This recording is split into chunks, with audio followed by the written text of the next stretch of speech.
Good evening, and welcome to the Hero's Breath podcast. I'm your host, Matthew Huddle. With Tom Jasinski. The recording date is Tuesday, October 23rd, 2018. This is episode number 3. Today we'll be discussing the call to adventure and the refusal of the call. The Hero's Breath podcast is brought to you by the Mind Program at Phi Center. That's Phi Center. You can find out more at phicenter.nyc. Originally, Tom and I had decided that we were going to be doing this podcast piece by piece, as we'll be working through all 17 stages of the monomyth, one episode at a time, and then we'll just go around and around and around and around. But when I was writing it, the call to adventure and refusal of the call, I found there was really no way to talk about them separately because they really do flow into each other so well. So when you talk about the call to adventure, like we talked about in the last episode, we're talking about the ordinary world and leaving the ordinary world. Here, getting the impetus to leave the ordinary world. You could break this down into different categories. There's an internal call and an external call. And then you could further break that down to the hero being completely willing, completely unwilling, neutral, meaning they're predisposed to adventure but not necessarily looking for it, and midway, where they want to go out on adventure but they're really tied to their ordinary world for one reason or another. It's almost impossible for us to really try to focus on any one element without almost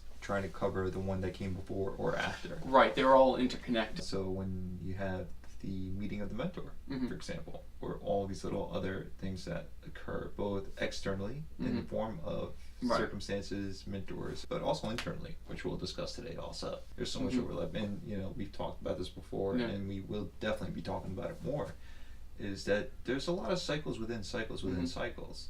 We spoke about the ordinary world last time. We couldn't really talk just about the ordinary world. We ended up talking about the call to some degree. So looking at The Alchemist, the book The Alchemist, and the movie Moana. Well, the fact that you chose Moana, by the way. Well, you know what? Honestly, Moana to me is one of the best examples of the hero who is answering the internal call and was so completely willing. Her adventure was almost a pretext for her leaving. She had already pushed against the Threshold Guardians. She had argued with her dad. She tried to make it over the reef already. She's been pushing against that threshold at her island since she was a little baby, trying to wander off into the ocean. She's always wanted to leave. So when her grandmother died and the Heart of Tafiti was there and everybody was distracted, she got in that boat and she got the fuck out of there. The Alchemist, he got a dream. He talk to a dream reader and he goes, oh, okay, I'll sell my entire flock of sheep and go to fucking Africa. My entire livelihood, and it just bounced. Based on what? Something internal. Right. Now you contrast that right away with an external call from somebody who was completely unwilling. And then there's the film The Patriot. The main character is named Benjamin Martin. It was loosely based on a man named Francis Marion. He did not want to get involved in the Revolutionary War. He was a French and Indian War hero. He had fought, he was really good at fighting, but he didn't want to get involved. He had helped some British and American soldiers at his farm, and this psycho captain kills his son, torches his farm, and now the guy's up and fighting. I brought this one up because sometimes people make the argument that the external call is often always a pretext for the internal call. That even though Benjamin Martin did not want to get involved in the war, once he went all in, and it was his sense of nobility. It was a sense of honor. It wasn't just straight up revenge. It was the idea that if this is what the British are going to do, there's nothing for me to, I have to protect my family from this because there's nothing else. There's this almost interplay between the internal and the external. Would you ever argue that there's always an internal? There's always something underneath. And this is where the other two parts of the breakdown come in, because you could be neutral. If you know anything about the lore of Lord of the Rings, is hobbits love the Shire and they never leave it. The young hobbits that left, they had a predisposition. They liked the idea of adventure. They would just never leave without the call. And Gandalf says, this ring represents the death of the entire world. We have to go destroy it. The four of them were like, okay, let's go do that. And then there's the midway point, and that's why I saved the Star Wars analogy for that one. Because Luke wanted to leave, yet he still refused the call. That kind of made me realize that the two really have to be considered together. Right, because he had the internal impulse. Right, he had the internal impulse, and he had the external opportunity. But he hesitated. He said, I can't leave my uncle and aunt. We're about to do the harvest. I have so much here. I'll take you into town. And then when the farm got torched and his uncle and aunt got killed, he was just like, well, screw it, there's nothing here for me now. In fact, I think those were his exact words, maybe not screw it part. So he was kind of midway. He was kind of like stuck in between what he wanted and what he felt like he could get away with doing. So there was obviously a desire to leave. He wanted to go to school. You know, he wanted to learn. He wanted to develop himself. Be a space pilot, yeah. Right. But the thing is, it was not necessarily the journey he needed to follow. So even though that was the impulse was there, the desire was there, right? But like the direction was not the clear one, was not the right one, was not what the one he needed to travel. A lot of success gurus, they talk about the fact that the most successful people aren't the ones who said, this is what I'm going to do and this is how I'm going to do it. They're the people who say, I'm going to reach this level of success, I'm going to hit this goal, I'm going to do something.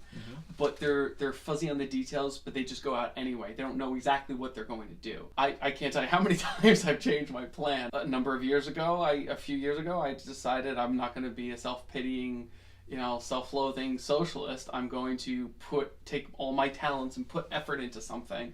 I wasn't sure what, and my branding has changed repeatedly, and I've just been willing to go with it, just knowing I'm going in that direction. I just don't care how. Even though he had an opportunity with Obi-Wan, right, initially that he refused, the environment and the circumstances really pushed him in an entirely different direction than what he thought he was going to do. Refusal of the call is optional. It doesn't always happen. But one of the great things about it being there is because life is complicated, life is messy, exactly as we're talking about. When stories include that in, I think that's exactly what it's showing. It doesn't have to be as overly complicated as a frickin' Tumblr post, but...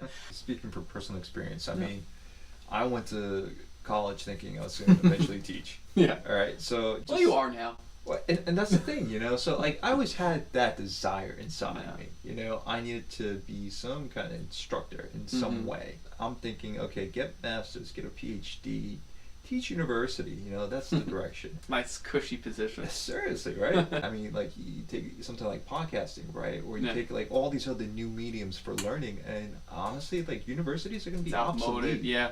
Doctors, lawyers, architects, engineers, they're probably most of the people who only need university education. I'm looking at grad schools, I'm attending grad schools, and I'm standing in a courtyard of Harvard. They had a great religion program. But this was the school that I definitely wanted to go to for my graduate studies. And I'm standing there, and I had this moment of realization of shit, this is not what I need to be doing. And it was in that moment that I'm like, okay, I need to take some time off, assess, reassess. I always wanted to do something in the healing arts. That was another side of me. That was another dimension to Tom. Well, it's not like they're completely divorced. No, absolutely not. And in fact, if you even break the word apart, doctor, docere, they're instructors. They're teachers. The old philosophy was that we can get the body to heal itself. Absolutely. And now medicine, not to go off on a tear, but now medicine's starting to figure that out. We give the body what it needs, and the body does it on its own. Really about what we're trying to do is to help guide people to better understand how the call to adventure is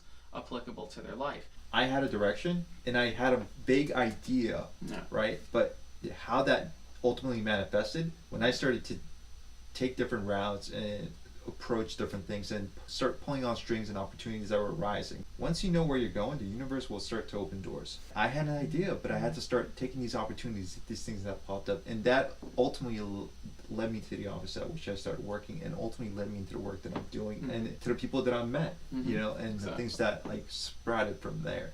There's an internal call, right? There's external situations, but then, we have to be open to we have to be open to, not having things go our way. As long as we have direction to go, certain situations and circumstances will ultimately direct us in different ways. Internally, external are inextricably linked. Joe Rogan Experience, episode number 877. I think this is Jordan's second appearance on the Joe Rogan podcast. He was talking about the 12 Rules for Life book. I think he was just about to finish it. He said, your nervous system is adapted to exist on the edge between order and chaos. Chaos is where things are so complex you can't handle it, and order is where things are so rigid that things are too restrictive. In between that, there's a place that's meaningful, where you're partly stabilized and partly curious, and you're increasing your scope of knowledge. So you're inquiring and growing, and at the same time you're stabilizing and renewing. You, your family, society, nature, now, next week, next month, and next year. When you have an intimation of meaning, then you know you're there. So as long as the hero remains in the ordinary world, nothing meaningful is going to happen. He needs to have a certain level of curiosity about him, like the young hobbits. Or as you had mentioned repeatedly in our last episode, number 2, the need to question the reality, or to at least know that you have to question your reality. There's something to question. When I was writing all this, I came up with a few questions. What does it look like in the real world when a person answers the call to adventure? What does it look like when they refuse the call? How long can a person refuse the call before it's too late and the opportunity to have a meaningful life has passed them forever? And what does a person do in that case? When I was first learning about the monomyth, that was like one of the first things I said. It's like, okay, so this happens in my own life. Well, what happens if I keep saying no? Joseph Campbell said that the hero's journey is about transformation of consciousness, which means that the heroes change from one state at the beginning to another state at the end. And we had talked in the last episode about NPCs, or non-playable characters. Like right after we had our recording, I see this stuff by Paul Joseph Watson about this NPC meme that Twitter and all the blogosphere is going nuts about, and I'm like, this is so creepily synchronic, because I don't follow this stuff until it's commented on, like I'm not out there. It's more about easily consumable media than anything else, but it's just people on the left seem to be very triggered by it because it just falls in lockstep with a lot of the thinking and behavior. All heroes were once NPCs. So that means the most vile, bike lock swinging, self-loathing NPC out there, spewing all this dogma and rhetoric on command, has the opportunity to stop following the crowd, has the opportunity to take self-ownership and answer the call to adventure. Like I said, when I was a leftist, I was screaming the rhetoric and I had all the talking points, but it was forced. Mm-hmm. It was stuck in my throat every time I would have to say something in reaction to something. And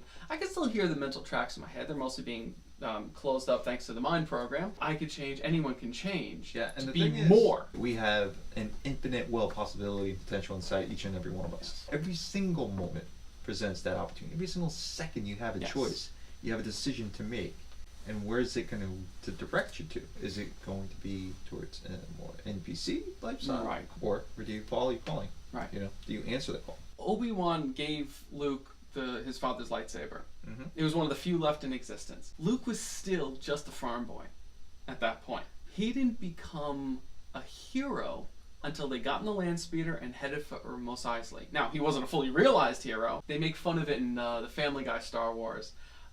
Where Luke's training on the Falcon with that little drone. Han's kind of poking fun, and he says, "You don't believe in the Force, do you?" "Oh, you mean that thing you've only known about for 10 minutes and giving me crap for not believing in?" But you know what? As much as people want to make fun of it, they kind of think of Luke in that moment as a naive zealot. Mm-hmm. But what it shows is that he was already beginning that state of transformation. He was feeling into something. Like I said, when I left the left and I started, following more conservative views, everything just kind of it rolled off my tongue. It was just, right. I felt like I was more in my body. It's like Lao Tzu said, the journey of 1,000 miles begins with a single step. And that's where Luke was in that scene. And that's what right. I think we're all trying to define is our natural state. I think we're born in that state, knowing precisely what it is. So it's always there. From the moment we're born, we're also programmed externally. Don Miguel Ruiz, what does he call it? Oh, I forgot. Yeah, I know what you mean. Yeah. Okay, guys, read the 4 agreements. The delusions that, we embody the illusions. It's all these programmings that are keeping us from just fully realizing our own inherent nature. The moment things start to align, we feel it. Luke immediately stepped into that role. He was always the Jedi. From the moment he was born, he was always the Jedi. Well, he had that potential. Yeah. But he had to find that within himself, or at least strip away the layers that were preventing him from realizing that. You had those questions that you were posing before. What does it look like when the hero answers it? What does it look like when he doesn't? And what does that turn into? Let me say it this way. Campbell said, follow your bliss. Mm-hmm. If you do follow your bliss, you put yourself on a kind of track that has been there all the while, waiting for you. And the life that you ought to be living is the one you are living. Follow your bliss, and don't be afraid, and doors will open where you didn't know they were going to be. If you follow your bliss, doors will open for you that wouldn't have opened for anyone else. Hearing that was almost like a religious experience the first time I heard it. Sometimes there's this internal resistance for you. Your ego is like, no, that can't be right. No, that's too easy. No, I want to keep doing the same thing over and over again and trying to get a different outcome. There was no part of me that resisted that. It just clicked and it made total sense. So I think the person who answers the call is, as you said, coming into their truest, most authentic self. It's the young entrepreneur who's working a shitty job that he can't stand to save up money to buy the gear that he needs to start his t-shirt business or whatever, and his friends make fun of him and he doesn't care. He's working long hours and he deals with his girlfriend leaves him and he says whatever, because he's got these trials to face. And the alchemist, when you're realizing your full potential, they call it the personal legend. I love that because it's so descriptive in 2 words. We know what a legend is, and that's a word that you could unbox for hours. We could do a whole podcast on the one word. Just to build on what you're saying, personal legend, right? Because we spend so much time comparing. The thing is, fuck that. Like, how eloquent, Tom. Here's the thing, no matter where you are following your own path. There is no way you can compare apples to oranges. Someone else's journey is going to look entirely different. Yeah, but it doesn't stop people from trying. You know what? It's just heartbreaking because this is what prevents us so often. This is what instills fear in us sometimes because we have these expectations that we set because of what someone else did or said or how they're pursuing their path. Whatever has happened to you up until now, these are all the building blocks for what's to come. It requires a leap of faith. Yeah, it does. And it requires faith that you already are on the path, but you just have to keep your eyes open, the awareness there, so you can see the next step that presents itself in front of you. You are all clearly driven. That much I know. If you're listening to this, you have to have some inkling. Fuck yeah. I'm not saying don't learn from others. If you're trying to copy Steve Jobs, well shit, you might be better than Steve Jobs, but you're not allowing yourself that opportunity. That is a clincher right there. One of the things I like to think on is the fact that Colonel Sanders was 61 before he opened his first restaurant. Wherever you are, whenever you are. People think, by this age... Right. You know what? I think that has a lot to do with, as much as there's a certain romanticism about, the 40s and 50s, there was a lot of overly rigid, structured thinking that, you graduate high school, maybe you'll do a year or 2 of college, and you get a great job, and you stay at that job for 60 years, and your wife, and your white picket fence, and your 2.5 children. Everyone had a plan for themselves out, and we're talking generationally. Even before the Depression, there was this idea, your dad was a farmer, you'll be a farmer. Maybe if you have some great talent, you might go off to the city. Our country is an amazing country, it's an amazing culture, but Western civilization has been built on this structured story. One of the great things that came out of the 60s was the idea that let's tell our own story ourselves. Let's not mince words. They threw the baby out with the fucking bathwater there. There's a lot of culture destroyed, eviscerated, and we're screaming to try to get some of that back today. We didn't do what Jordan Peterson said as a culture. We didn't walk that fine line. I asked myself, why am I putting this quote here? It doesn't feel like it fits. You have to think about it from Luke's perspective. He had everything he knew on Tatooine and everything he wanted to know, literally anywhere else in any direction. And now he's being given a direction. He has everything he needs to get going. Think about where you would be. You're in Luke Skywalker's position. Ben Kenobi is offering you this chance. What the fuck do you do? And I gotta give credit to Lucas on this. The best salespeople, the best entrepreneurs know not to sell a product, but to tell a story. Because you have to be able to put yourself in your customer's position or your potential customer's position. You could take Star Wars apart technically. You could take Star Wars apart, in terms of literature, in terms of the acting. Everything was subpar in many respects. But there was such a rich story there. The audience is easily able to put themselves in Han's place, in Luke's place, in Leia's place. And this is about you.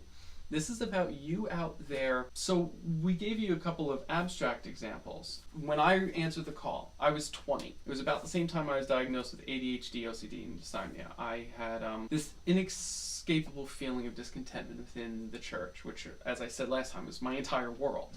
So I thought a change of scenery might help. There was another congregation that shared the same building. So I knew some people over there, so I went over there. There's a lot more kids my age, and, that age bracket. I had known one of them since we were little kids. Off and on, we'd hang out once in a while. Even though I changed congregations, that same feeling of, I gotta leave this religion. I gotta leave this life, was still there. So I distracted myself because my friend, he suffered from bipolar. Now, with bipolar, a lot of the symptoms are more extreme than some of the symptoms I had. Him and I kind of danced around the same edge of the void. We've been tortured by that darkness, back and forth. And I just find that analogy so beautiful because of what we were just discussing. Right. Between the order and the chaos. Or in the chaos. And trying to find that middle. And bipolar people live in it. So him and I understood each other. I wouldn't get scared when he'd have these angry outbursts. And you know, I could understand his ramblings. And he had been in and out of the church. His whole family was in it and everything. But when 9/11 happened, he got shocked into wanting to be a good Christian right now because it seemed like the end times, you know. So I threw myself into helping him, you know, come back to Christ and all that stuff. Eventually, what happened was this young lady joined our congregation. She soothed the savage beast in a way I couldn't. And they started dating, and they got together, and they got married, and I wasn't relevant anymore. And that feeling came back. So I went back to my old home congregation, figuring, okay, maybe I was only here, God wanted me here to help, you know, my friend, and now I can go back. Within like 4 months, I was gone. I had that meeting with the Threshold Guardians, and I was out. I think it's almost so innate inside us to try to just gravitate toward extremes. Certainly found this to be the case in my own life. I could never find balance. Okay, you know what? I think that's why that quote, I put that quote by Peterson in here. You know, it seems to always come back to what we were saying. Tay, you know, the guy I work with, he's my partner at Phi Center. He told me it's easy to go towards the extremes. The hardest thing to do is try to walk a tightrope right down the middle between both edges, both falls. I always took that to heart. Like, that stuck with me. Here I'm thinking I'm trying to live a life of courage and do all these difficult things, but shit, I was always going towards extremes, different addictions, and I would substitute one for another, for another, for another. You're talking to an addict. You know, I know what you mean. And we all have the potential for that. And this is why we're so politicized. This is why we're so tribal. How hard is it to try to embody everything at once and try to simultaneously walk down that middle path, you know, the middle way, yeah. That really requires a tremendous amount of discipline and awareness and openness. Everybody who's out there that you can listen to, Gary Vee, Tony Robbins, you know, they all have a few, like, you know, specific phrases that they all come back to. When I started climbing out of the socialist shit pit that I got myself into. Socialist shit pit. Try to say that 3 times fast. I was climbing out. I was listening to all these people, Gary Vee, Eric Thomas, Les Brown, and Lisa Nichols. I'm looking where everything intersects. Yes. I'm trying to find that middle zone between all these great thinkers, and I kind of started to build this artificial continent. And one of the things that they all said is authenticity. And that's where you follow your bliss, and they open the doors that, you know, will only open for you. There's this show when I was a kid, Arthur and the Knights of Justice. It was this cheese fest. They were taken out of time by Merlin. It was basically a cartoon to sell toys, as everything was in the 90s. And each one of them had their own key to find on this quest, but they could only touch their own key. But as cheesy as that sounds, that was borrowed from the Arthurian legend, where they had to go into this dark forest, but they could only enter had to enter at a certain point. Set point, yeah. And they only could enter at the point that was darkest and scariest to them. That right there is the call. In that story's case, it was the call within the call. These are going to be cycles within cycles within cycles. Whether it's external, environmental, so like, what do you fear doing? Okay, public speaking, fuck it, okay. Now, like, there you go. Yeah, take a public speaking course. Yeah. Right, internally, right? Like, this is where we have to go. Like, we have to assess, we have to notice, we have to become aware of those deepest, darkest fears and those caves that we need to enter inside ourselves. The internal and external still playing together. For instance, I have this ridiculous fear of open water. You go to the North Shore of Long Island, I think the last shark sighting was in 1962. Like, there's nothing to be afraid of out in the Long Island Sound or any of the many, many harbors we have out there. Now, I take my daughter out swimming. I don't let her see it. I'm fucking petrified when I get in that water. But it's all in my head. I know it is, but I know what I feel are 2 different things. I'll get in the water and I'll constantly expose myself to it over and over and over and over again. But I had a really interesting experience this summer, whereas I was out on my friend's boat, my daughter and his kids, and we were all tubing and everything. And in between like the tubing sessions, I said, buddy, just hold the boat for a minute. And I jumped off and I dove down. And I'm in the middle of Oyster Bay Harbor, and this huge harbor. Yeah. And I have my goggles on, and you can't see shit in there. It's pitch black. You know, it's very murky, silty water. Very clean, but it's very just very silty. And I open my eyes, and it's a bright day, so like I know where the surface is, but it's just black all around me. And I just held there, and I held my breath, and I just stayed there for like good 30, 40 seconds, just staring at the blackness. Letting images of teeth come at my face repeatedly, because it just keeps playing this clip. I've had that since I was a kid. Every time I open my eyes in water. And I'll tell you something. Ever since that afternoon, never had a problem. And I would expose myself to it over and over and over and over and over again, but for some reason, really being in that darkness and staying in it. When we bounce to another analogy, is when you're out and there's a beautiful woman and she's looking at you. She's looked at you twice. Are you looking away? Are you looking back at her? Are you going to approach? These kinds of moments, and that's like a moment where a lot of guys freeze. Are you willing to look her in the eye at the very least? And you know what I found, and this is for me as I was building my confidence up, is that if you actually stop and you stare at her and you look back, next thing you know, you've walked over to her. You didn't realize you did it.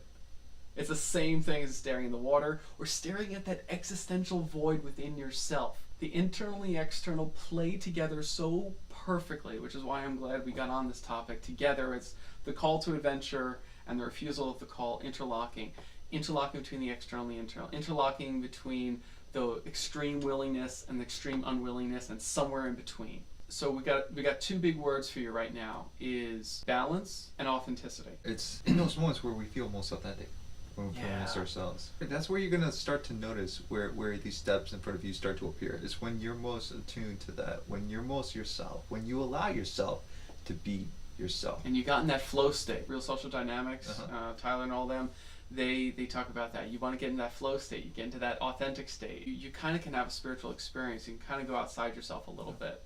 And you have to allow that moment to be, instead of trying to, to clutch onto it. Think about what it was that you as a child loved doing, or saw yourself doing, or just activities you loved to engage in. As a child, you haven't had enough time on this planet to allow enough limits and barriers to be imposed upon you. You were still in your more, I won't say most authentic state, but in your more authentic state than you are right now. And so you were more willing, more open to being yourself. Shit, maybe as a kid, you love to dance, but at some point or another, you realize maybe I'm not good enough, or here's what the world told me about what I can and cannot pursue, or what is most financially feasible. Start to think about what it was that just lit you up the most when you were a child. I'm not necessarily saying you need to go and drop your job and become a professional dancer, right? But how can you start to incorporate those things into your life now? Start to notice the people you start to engage with, the people you start to meet. Start pulling those strings, start seeking out those opportunities, and answer every single call. You said, you may not be your most authentic self. You are your most authentic self. You're just not your realized self. Luke Skywalker, as you said, was always a Jedi Knight to be. Lucas didn't write it, but I often think about, did Luke ever have these psychic experiences where he knew what Uncle Owen and Aunt Blue were about to say? What things happened to Luke throughout his childhood that internal call was so easy to feel. And you said something too, maybe, somebody told us to be more realistic. And this is where we get into what happens when you refuse the call for so long. What does it look like when somebody refuses the call? This is the divorcee who warns every 20-something to avoid marriage. This is the grumpy coworker who rips the smile off of every newbie's face. This is the parent who tells their kid to be realistic. This is what happens when you refuse the call for so long. And what I think really happens is not so much that you keep refusing the call, is that at some point the call refuses you. If a hero is the NPC who answered the call, I think the villain is the NPC who denied it for too long. It's the bitter old person. It's that miserable, weak, cowardly professor who whips his students up into a fervor to protest and riot because somebody's coming to the campus they don't like, and never shows up to the riots themselves. So the villain is always going to stand in opposition to the hero. I would say let's maybe look at that as an internal dynamic.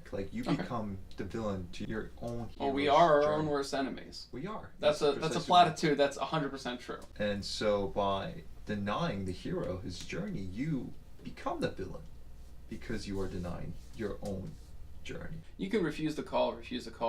I mean, they're Colonel Sanders didn't start till he was 61. I don't know if I'll agree with the call refusing you. Take someone like Luke. The call didn't stop. He said no, but it kept coming back. And what did it do? It took everything from him to finally get him to, it literally, His family, his life, his home, everything was destroyed, torched, burned to the ground. So he could finally move in the direction he's supposed to move. It was something that had to You know? happen. And so when you're talking about, those bitter people, the unfortunate, the sad, they have nothing in their lives. I don't mean like everything has to be taken from you physically, but they just don't have anything inside themselves. That's the thing. They may have the external structure, like the ideologues who go on to become professors and go on to further taint the minds of the youth in these schools. Is they have this identity. Even if all of a sudden you slept enough studies down and said, look, life's getting better. You don't have to be so bitter and angry all the time. Look, food certainty has gone up. Literacy has gone up. Life expectancy has gone up in third world shitholes around the world. Look, capitalism has made this happen. Look, you can change this. They have to stick to that identity because that's what they made their whole life on. Guess what? You're miserable. Yeah. If you don't go outside that. All right, let me amend this then. The villain is the person who chooses to continue to refuse the call. Yeah.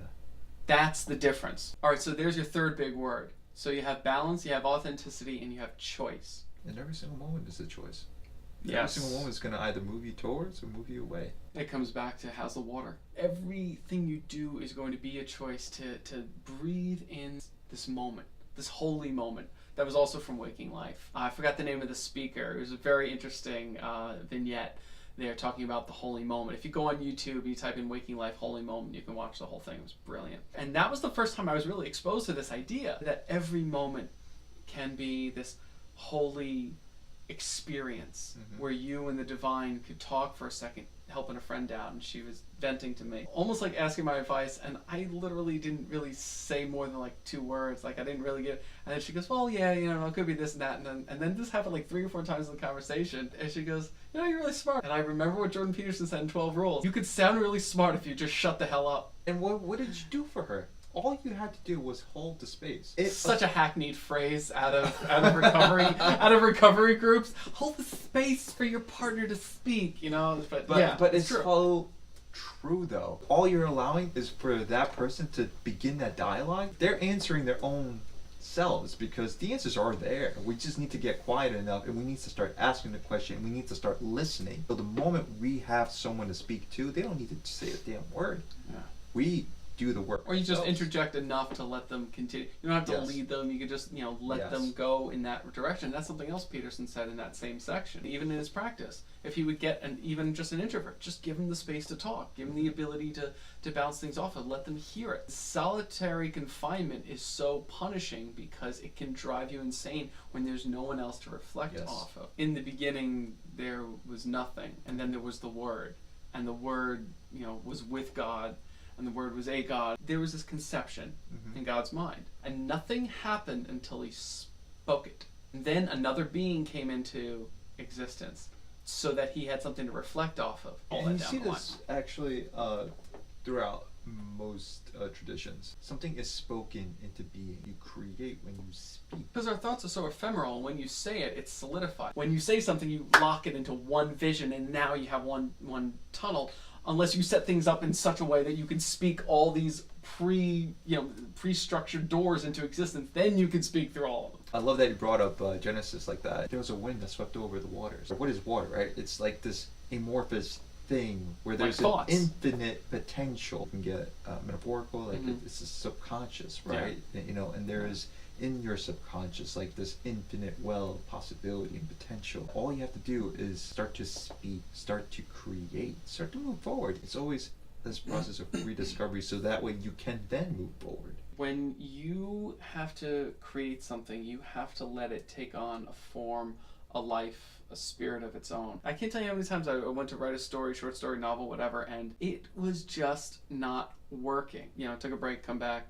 And I realized every time it wasn't working, I was putting too much of myself into it. I was putting too much of my mind, I should say, into it. I wasn't letting the character speak. Napoleon Hill, who wrote Think and Grow Rich, that the movie and book The Secret was really based on, I'd say, at least 50% of his work. Absolutely. And I've done this for myself. As a pagan, I believe that if I get into the right meditative state, I could commune with the gods. I can, have this spirit before me and speak with it. And maybe it's just some reflection of my unconscious mind that I want to imagine, Zeus is there. But I have these moments. This spirit or whatever will say something to me that I wouldn't say to myself. I know it's mostly a psychological exercise, but I'll tell you, friends, if you actually go out and do some of this stuff, you learn some of these techniques like I've learned over the years, you will be freaking surprised at the things you will get back that you say to yourself, am I really talking to myself, or is something actually standing in front of me? Napoleon Hill, I'm justifying my crazy. Napoleon Hill said this many times. Mm-hmm. He would have these meetings with these great business tycoons of yesteryear, and he's like, I'm having conversations with these people that aren't there, and they're saying things I didn't expect them to say. So there's this other element to it when we remove ourselves and we're willing to step out into that unknown. And that's when you know you're walking that line between order and chaos. And there's this beautiful liminal state, again, so we keep talking about chaos and order. And so I'm so glad I put that quote in here. And so that also makes me think about that waking state in the morning when you rise and you're not fully conscious yet, and so it's that point where consciousness and subconsciousness have an opportunity to meet. It's in that moment where somehow everything just makes sense. We have all of this inspiration, even that word inspiration, and spirit.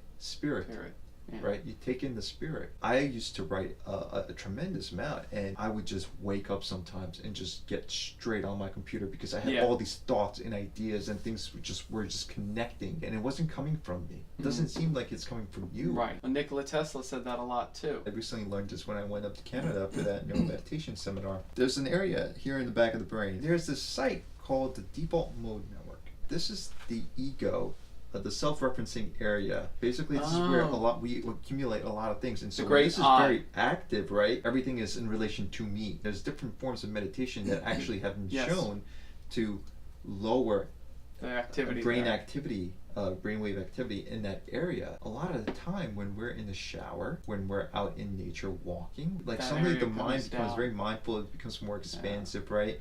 This area starts to quiet down here in the back, and this is why suddenly, like, your awareness allows for all these other different things to filter in. This is going to sound so weird. This is one of the things I do love about having ADHD. We're talking about this abstraction. For me, it's not just that the whole world is not like, traffic lights and dogs barking and everything is like right at my attention, because it all is. But as Dr. Peterson talks about, we don't look at a chair and see a thing that's made of wood and metal, and we see something to sit on. We see things in terms of their function. So we see the abstraction in the object. Again, this physical, this external and internal, this yin and yang right here. So when all this noise is happening around me, I see all the implications of it. That's if I'm not in my head. If I'm not questioning the water, then I just see some asshole who's on his earphones who's bumping into me in Whole Foods. But if I'm in the moment and if I'm in that state, I see the guy who's got 12 things to do and a career to balance and a kid at home. And that's the great thing about my condition, is that if I can tweak it enough, if I could be present enough, there's your fourth word, presence, then all that abstraction comes to me and rushes at me, and then it becomes its own kind of sea. Like I can start to see the liquid around me. That's hard to do. But the best thing is to get mindful while you're living your life. Why think of yourself as a great meditation master if you can only do it when everything's quiet, when everything's perfect? Life is not perfect. Life is messy. When you really engage with life, and I think that's where, like you were saying, that part of the brain, when it's all about me, it's hard to disengage from your perspective on things. And that's where the polarization, the political polarization, I want to come back to this idea of order and chaos. People usually think people on the right are all about order and people on the left are all about chaos. And if you want to use broad generalizations, maybe you could say that's true, but there's so much in between. And what we have to reach for, and what I realized, especially after last week, I realized I have to reach for more of that middle. That's something my ex-wife always breaks my balls on. She goes, with you, it's fucking on or it's fucking off. There's no in between with you. And she's right. And that's why I go into things full on, headlong. I think it's something for all of us to really consider is where can we find that middle line? Because when it comes time to answer that call to adventure, like last week we talked about how do you get ready to answer the call to adventure is question the water. How do you answer the call to adventure? How do you refuse it or know that you're refusing it or know not to refuse it is to look for that middle line of meaning that Dr. Peterson talks about. If you keep looking for that meaning, that middle line between everything else that's pulling you in all these directions and all, like you said, Tom, the pre-programming, you got to be more aware of all that, and you got to find where all that is, and because that's where you are. You're right in the middle of all that bullshit. and you have to direct your own life. I completely encourage like some kind of mindfulness practice, because you gotta first become aware of the fact that you're not aware. Every single second presents an opportunity for you to just think about, what are these thoughts that I'm thinking right now? Are they serving me? Are they not serving me? Are they even true? It will predispose you to more often engage in that kind of introspective kind of It becomes thought. a new habit. Yeah. It becomes your new familiar world. Where it is we're in our lives right now, where it is we want to be going, what's preventing us, where are the calls to actions in our day-to-day, and are we answering them, are we denying them, and why? And we don't want to become the villain of our own story. I think with that, we should probably wrap this up. There's a lot in this. There's a lot to unpack. I can't wait to come back around to this one again. If you want to find the meaning in your life, you want to find that central point, that balancing point on the edge between the void and your familiar world, between order and chaos, do what Tom said and engage in a mindfulness practice. And we'll talk more about that. We'll talk more about some of the mindfulness practices you can be engaged in at the Phi Center, with the Mind program, and other programs that they're currently developing. Tom, guys, anything you want to say? You're the hero. Okay? Yes. You're the hero of your journey, so start acting like it. See that it's your journey. Own it. Own it. All right? It's your life, so go for it, man. You're still the hero, everybody. Have a great night. Have a great night, guys.